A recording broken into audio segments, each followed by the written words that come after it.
मध्य प्रदेश कांग्रेस के अध्यक्ष और मध्य प्रदेश के पूर्व मुख्यमंत्री कमलनाथ की तरफ से जारी पत्र, जिसमें कहा गया है कि आने वाली रामनवमी पर, हनुमान जयंती पर कांग्रेस के कार्यकर्ता हनुमान चालीसा पढ़ें, रामचरितमानस पढ़ें। लेकिन पार्टी के अंदर ही विरोध है।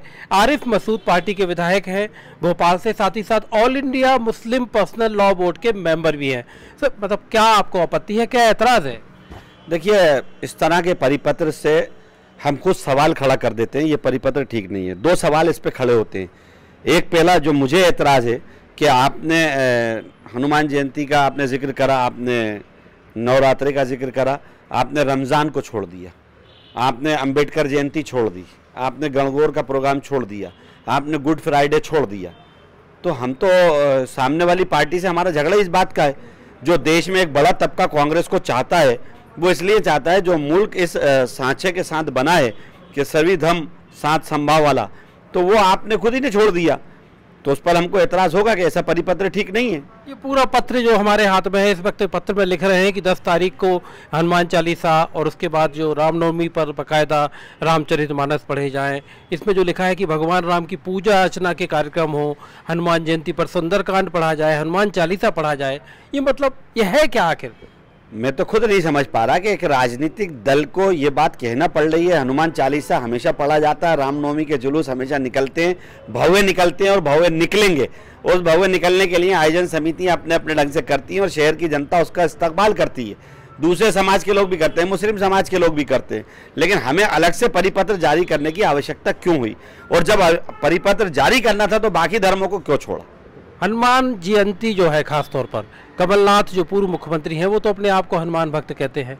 एक बार उन्होंने भोपाल में जब मुख्यमंत्री तो एक बड़ा कार्यक्रम भी किया था। छिंदवाड़ा में इस पत्र में लिखा है कि छिंदवाड़ा में बाकायदा उन्होंने एक भगवान हनुमान की एक बड़ी प्रतिमा लगाई है, उस पर वो हनुमान जयंती पर विशेष पूजा अर्चना करेंगे। उनको करना चाहिए, उनको नहीं, प्रत्येक हिंदू को करना चाहिए और वो करता है, इनके कहने से नहीं करेगा। बात इतने ही सवाल हो रहा है कि जो व्यक्ति जिस समाज का है वो अपने धार्मिक आयोजनों को बखूबी करता है और करता रहेगा। लेकिन अलग से परिपत्र इस तरह देना, ये मैं उचित कभी ना माना है, ना कभी मानूंगा। राजनीतिक संगठन का ये काम नहीं है। अरे मसूद जी, आपकी बैठक हुई, सारे पार्टी के पूर्व मंत्री आए, विधायक आए, और सब लोगों ने मिलकर कहा कि अगले चुनाव में कमलनाथ ही पार्टी का चेहरा होंगे। अब पार्टी का चेहरा अगर ये कह रहा है तो करने में क्या एतराज? नहीं, पार्टी का चेहरा होंगे इस बात से तो मैंने भी मना नहीं करा। बात इस बात से एतराज़ है कि राजनीतिक संगठन है, मैं अपनी बात रखने का आदी हूँ और जो बात सच होगी वो बोलूँगा, उसमें कभी पीछे ना हटाऊँ ना हटूँगा। सच्चाई है कि राजनीतिक दलों को हम जिस विचारधारा के साथ जुड़कर चलकर लेकर चल रहे हैं, सबको उसी पर रहना चाहिए। राजनीतिक दल को इस तरह का परिपत्र धार्मिक आयोजन के लिए नहीं जारी करना चाहिए। रमज़ान के पवित्र महीने में इस पत्र में रमज़ान का उल्लेख हो जाता, ईद का उल्लेख हो जाता, तो आप खुश हो जाते?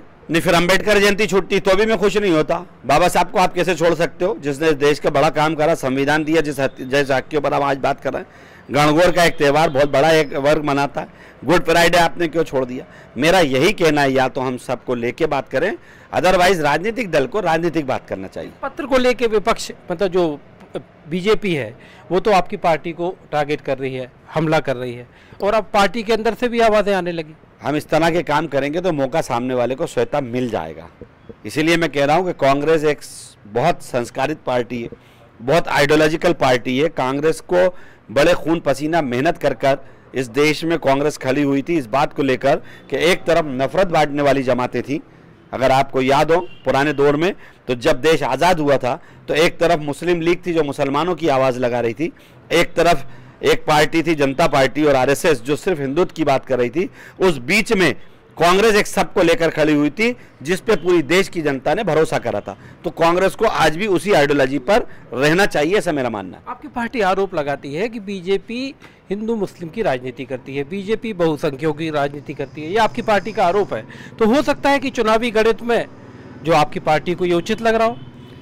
पार्टी को तो उचित नहीं लग रहा होगा, नेताओं को उचित लग रहा होगा। पार्टी की आइडियोलॉजी तो स्पष्ट है, सबको साथ लेके चलना है, सभी धर्मों का सम्मान करना है, सभी को जोड़कर चलना है। ये पार्टी की नीति है जो मैंने पढ़ी है। अब कोई नया पाठ पढ़ाने की प्रयास करेगा तो फिर उस पर देखेंगे। नया पाठ पढ़ाने का प्रयास करेंगे तो उसको देखेंगे। लेकिन सख्त ऐतराज जताते हुए Arif Masood, all India Muslim personal law board के मेंबर और साथ ही मध्य प्रदेश में भोपाल से कांग्रेस के विधायक। Manoj Sharma, Bhopal, news 18 India.